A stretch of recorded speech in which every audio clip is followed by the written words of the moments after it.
Hi everyone, I'm Harriet. I'm an AML and anti-fraud compliance specialist, and I've been working in AML for over a decade. I'm here to reply to your comments and answer your questions from the internet about compliance. This is Right of Reply Compliance Edition. Okay, let's get started. This question is from a post on UK Law subreddit. This person says, I'm a compliance officer and no one likes me. My colleagues are somewhat scared of me, feeling a bit lonely at work because my job is that of a rule enforcer. Some may even say a professional snitch. Is this normal? That's a great question, and you're definitely not alone in feeling that way, I would say. But it's important to remember that you're there in that organisation to play a really crucial role. You're there to protect everyone ultimately, and that includes your colleagues that you're talking about. Businesses that cultivate this healthier culture and talk about the importance of compliance will ultimately make this compliance officer feel less alone. Here's a question from the Financial Careers Reddit. Why become a compliance officer? Can you give me reasons why you like being a compliance officer? Great question. It's a position where you have the opportunity to make a real difference. If you were a person that likes the thrill of a fast-paced environment with new challenges and new things coming up, then this would be a great role for you. It is fulfilling for me to know that the roles that I've held in anti-money laundering are part of a wider mission to protect society from fraud and money laundering. It provides considerable scope for career progression and development. And to me, why wouldn't you want to be a compliance officer? Here's a comment from Facebook. Why should I bother with AML compliance? Well, it's a little bit like, why bother with a seatbelt in a car? AML compliance isn't just about ticking boxes and avoiding penalties. It's about protecting society from illicit activities and asserting our commitment to the global fight against economic crime. Here's a question on the UK Housing Reddit. Just bought a place myself, and I was surprised how many documents I had to provide to the anti-money laundering team that my measly deposit wasn't coming from illegal sources. How do foreign oligarchs and their shady rich individuals buy property in the UK? Now, this is a really interesting question, and I would agree that this is definitely something that we've seen a spotlight shone on.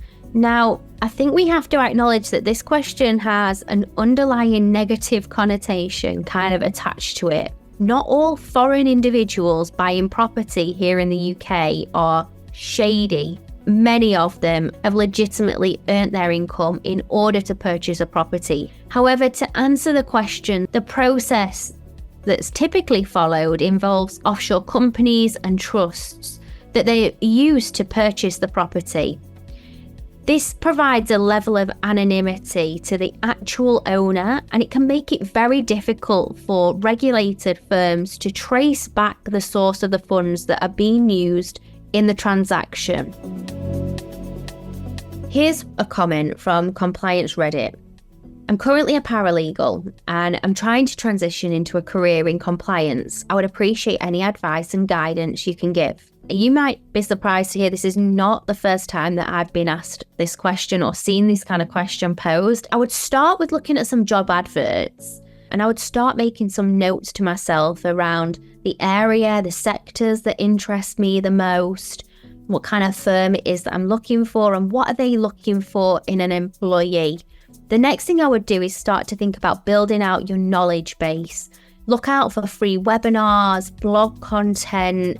You can read guidance from maybe the sector that you're looking to go into. Gain any relevant work experience would be the next one if you can. Gaining experience in a similar role or a role within the same sector can really help you smoothly transition in. Networking Connect with compliance professionals working in the area that you're interested in. They can share insights with you. They'll even quite often help and advise you if you do drop them a message. And they can also help you potentially with job opportunities if they know of any. Certifications is another great one to make you stand out in an arena that is competitive.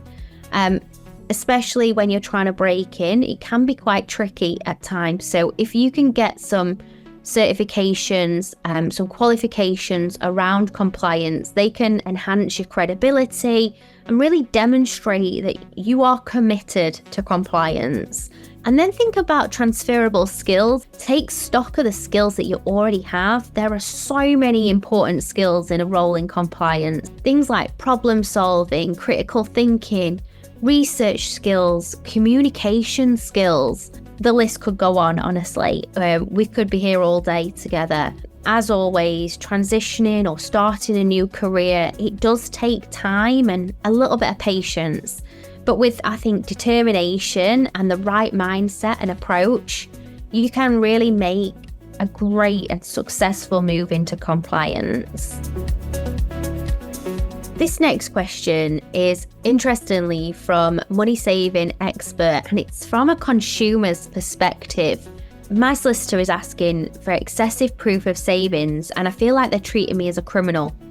We've been asked for evidence for 3 months, then 6 months, and then a year's worth. We haven't done anything illegal in our lives, and I feel like my integrity is being questioned.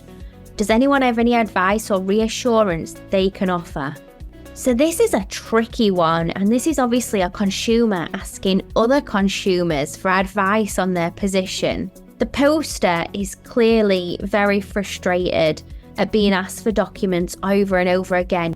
They feel like they're being treated as a criminal.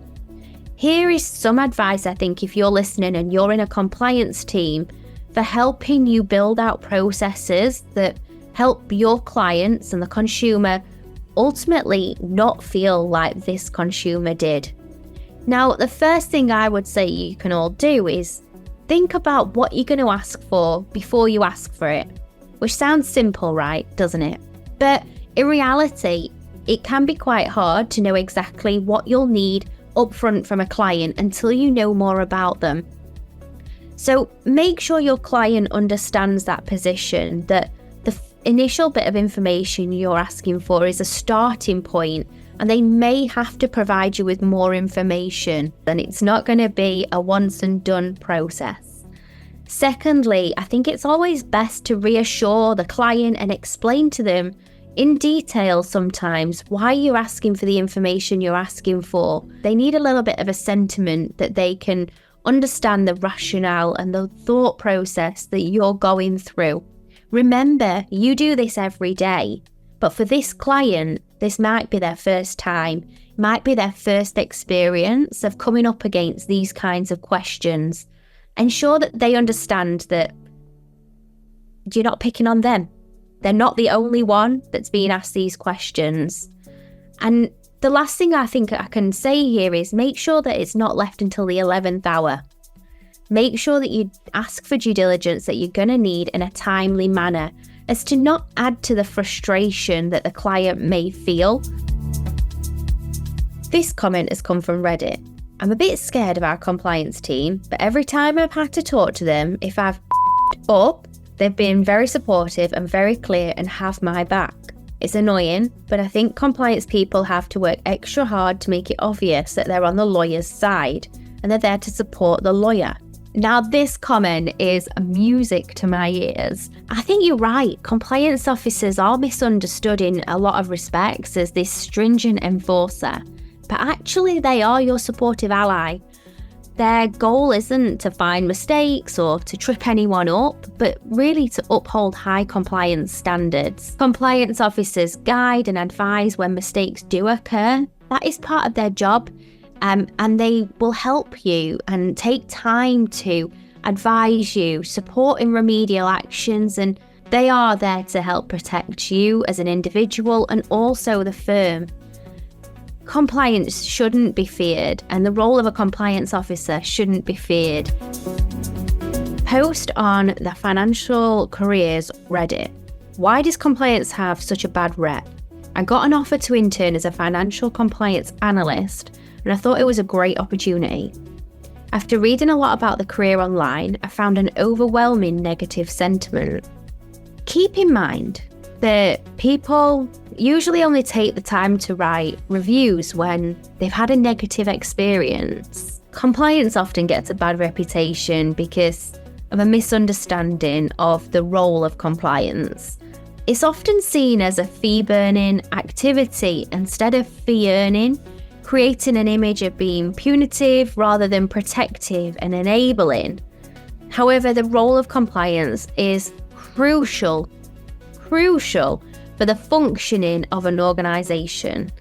It ensures adherences to law, regulations, it protects an organisation and the individuals within it from fines and legal repercussions and safeguards that accompany an individual's reputation. And when we get that right, hopefully, the perception of compliance would change and comments like this just will become much more positive. That's all we have time for today. Thank you so much for watching. This was Right of Reply Compliance Edition.